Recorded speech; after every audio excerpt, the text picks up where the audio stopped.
So I've now had the weekend to put the Hudl 2 through its paces, and I've spent a lot of time with testing the battery.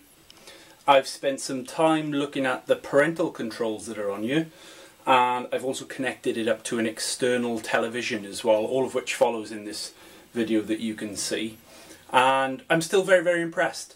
Now, one thing I did find, which I'll mention later on in this video, is I couldn't get the device to charge to 100%. I've never had that with a device before. I could only get it to 98%. After getting it to 98%, I then did the recording of the Parental Controls video, which took me about 10 minutes, I think. And that's when a little bit of panic set in for me, really, with regard to the quality of the battery, because it dropped down to something like 86%. And I thought, oh dear, the battery life on this is going to be terrible. However, when it did get to 86%, that's when it sort of stabilised, if you like, because I then watched a 10-minute YouTube video, did some more work on this. So I probably spent about nearly an hour, and it only dropped to about 83%, I think it was. The exact details are further on in the video. So although I had an initial panic with regards to the quality of the battery, it actually turned out to be really good. Connecting up the television through the mini DV cable was very, very simple and worked flawlessly. Excellent, can't complain. I also looked at some of the quality of the Hudl 2's screen itself, because some people in the comments to my earlier video suggested that perhaps the quality of the picture wasn't as good. There were maybe some issues around the edge. I don't know where that information come from, but through my testing, and you'll see in the video, didn't have any issues at all, because the screen quality is actually very, very good. I tested the sound as well. The sound is absolutely superb, and watching my recording over YouTube, you will not get a good feel for how really good the sound is. You need to experience it yourself, really. And I've also made a decision to record a separate video to talk about charging a device like the Hudl 2, but it applies to any device, from different types of adapters. Now, I know somebody in the comments mentioned that if they try to charge a device using perhaps a plug that was intended for an iPhone, that it takes longer to charge. There are reasons for that. I'll go into more details in that other video, because it gets a little bit technical and I didn't want to put it too much in this video. But I did go from a 13% battery up to a full charge, well, a full charge of 98% that I got it to. And it did take a little while. I covered that again all in the video a little bit later on. But just to summarise, I'm really, really pleased with the device. Absolutely thrilled. In fact, if I had a choice between buying a Hudl 2 and buying maybe a Samsung Galaxy and an iPad, if budget was an issue, I'd pick the Hudl 2. If budget wasn't an issue, I probably would pick an iPad, but I'd pick the Hudl 2 over a Galaxy. But that's just my personal preference. You know, I think personally Samsung have made technology sexy of late. I've got a Samsung Galaxy 4 phone. I'm recording this on a Samsung camera, and you know, I do like both technologies. But the Hudl 2 has come along and shocked me a little bit. The only one concern that I have on this long term is the button.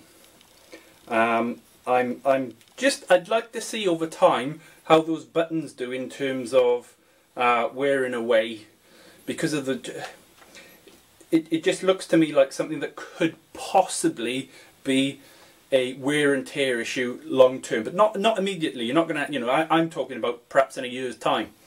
But really, enjoy the rest of this video. My summary is, I love it.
So there we have my Hudl 2 connected via a mini HDMI cable run into my television. So let's just bring up perhaps some YouTube. We'll run that one, make it full screen.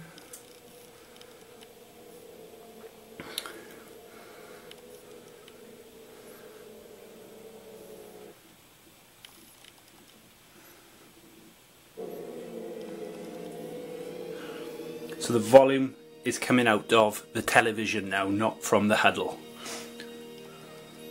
So pictures appearing on both devices.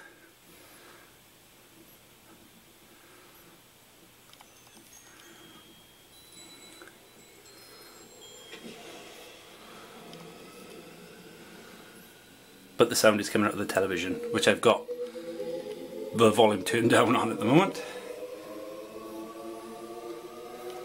And by the way, the bar that you see in the black bar either side is because of the YouTube video that I'm playing, not because of the way that the Hudl 2 streams through the HDMI cable. Just a quick note on HDMI cables, there's no need to go out and buy some fancy expensive gold plated HDMI cable. I'm using a mini HDMI cable that I picked up quite cheap. There's no need to spend a lot of money on a HDMI cable, contrary what some stores lead you to believe.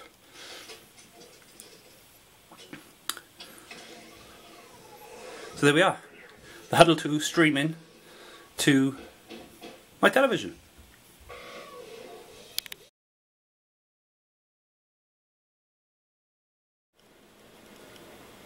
So in this part of the video I'm going to look at the child safety or parental safety section of the Hudl 2 device.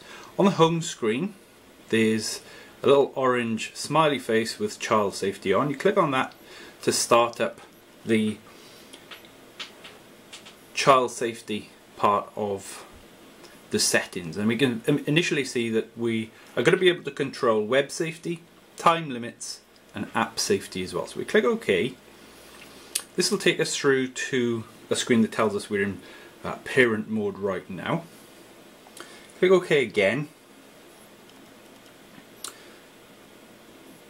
and it'll tell us we need to set a lock to secure our profile. So if I click OK, then you can start adding safe profiles for each of your kids. So in other words, unlike most devices where the device itself, like an iPad or an Android, is a single user, on this we can set up separate profiles. So for instance, if you've got, like me, a 2.5-year-old and you've also got a 15-year-old, perhaps the parental controls that you want to apply to the device are going to be different for the younger child than the older child.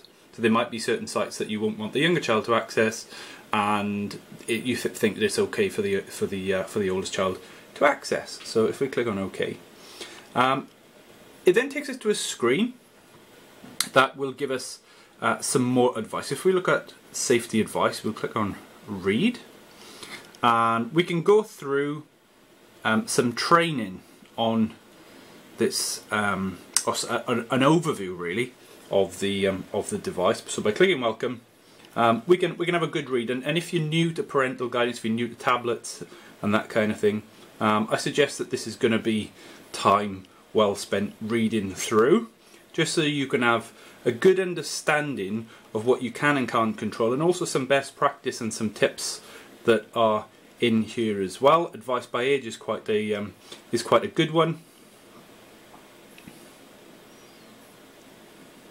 So there you go, giving you a kind of idea of what you might want to set up, and so on. So we can return back to the. So if I was to click Manage. So set a lock to manage your child's profile. So if I set a lock, we can make a decision on what kind of password or control that we want set up on the device itself. So none, or a slide, or face unlock, a pattern unlock, a pin, or a password. Now the dangers with pin and passwords are that you obviously need to make a record of those pins and passwords, because the problems arise for you when you forget them. So what we could do is we could select a slide unlock, So this lock type is incompatible with Hudl's child safety features. So we'll click cancel on there. Face unlock is not compatible. Pattern unlock is.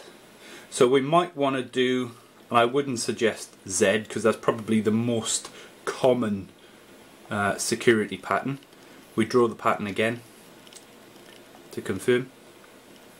And now we've got some security on the device. So I can return back to child safety, manage profiles, and basically what that does is it just stops anybody else from being able to log into the child safety and obviously change the safety settings that you've already set. So if I click on child's name, so my daughter's name, my youngest daughter's name is Ava, and I'll click age, let's say 2, done. So it's now saving a profile for Ava. Ava is all set up and ready to go. Web safety, access only age appropriate websites. App safety, access only age appropriate apps.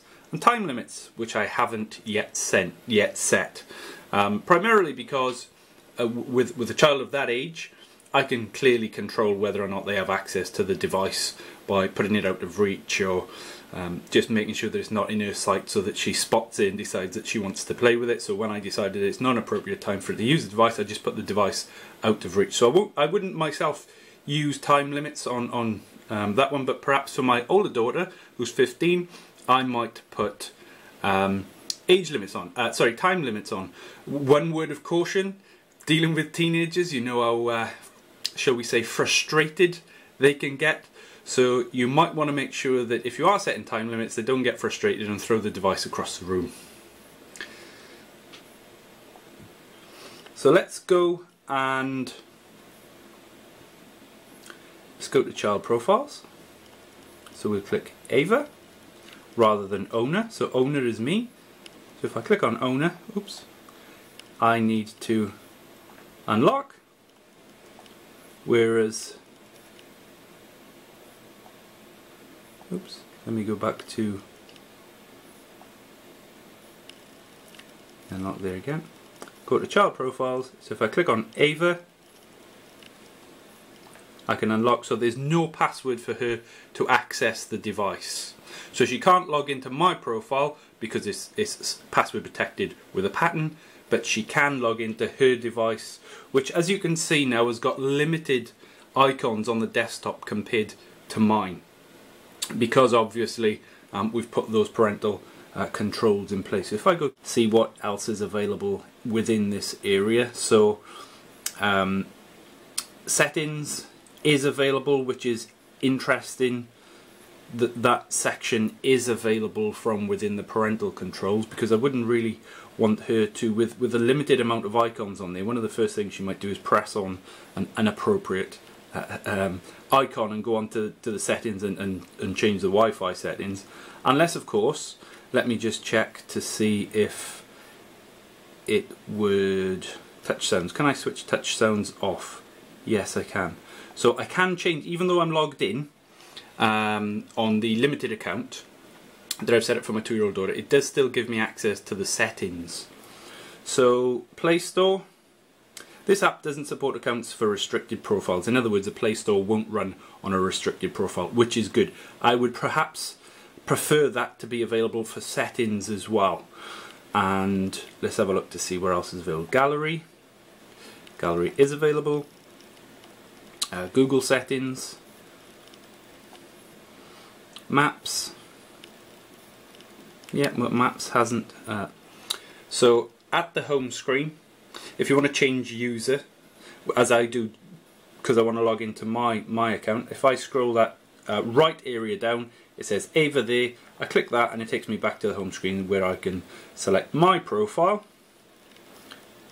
do my unlock, and there I can see manage profiles. Let's go in, let's edit, web safety, edit. Game search engines and portals are allowed, so it's interesting that that's on, but I'm not able to access the internet from the browser currently.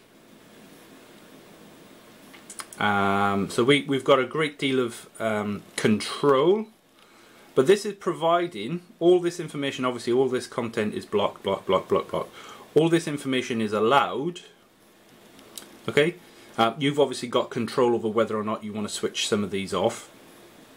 And also you can go in and add specific sites that you want to allow or not allow. So let's just say you did decide that you wanted her to, your child to have access to, let's say, Facebook. Then you can put Facebook in there, and that will then override any of the default settings that are within these categories. Okay, so we'll come back from web filters, time limits and app safety. So within apps we can specify whether or not there's access. So if I did want it to have access to, let's have a look, Chrome maybe, then I'd just click there and click allow on that. Okay, so we'll come back, we'll go to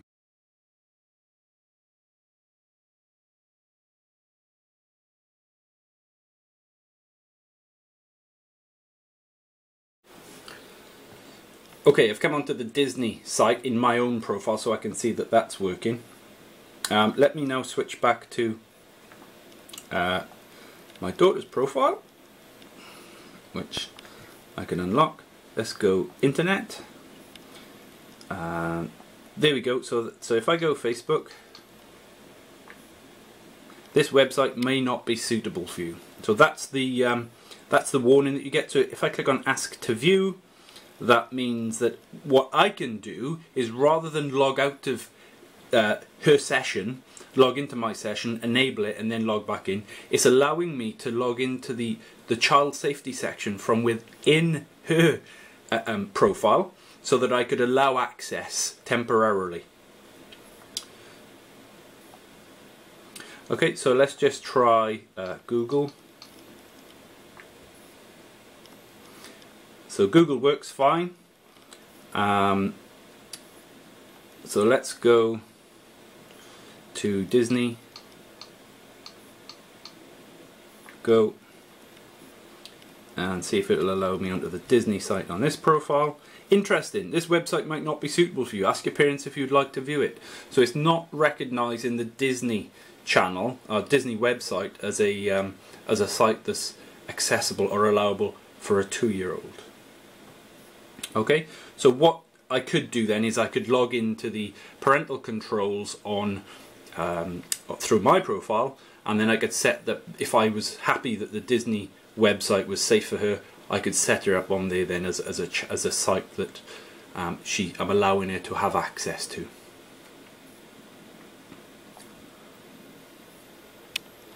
So there's a quick overview of the parental safety for a 2-year-old, and the same will apply for older teenagers as well, or any age group that you put in. So depending on the age group that you select when you add the profile, depending on the age that you specify for that person or for your child, will also then determine the default built-in safety settings, or you can obviously override that as well. So if I just very quickly log into mine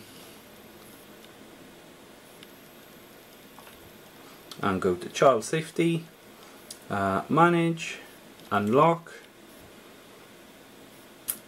we can see that if I click on edit there, I've set age 2 there, which will obviously determine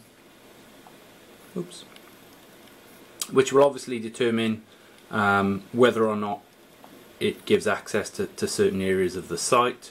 Let me just see if there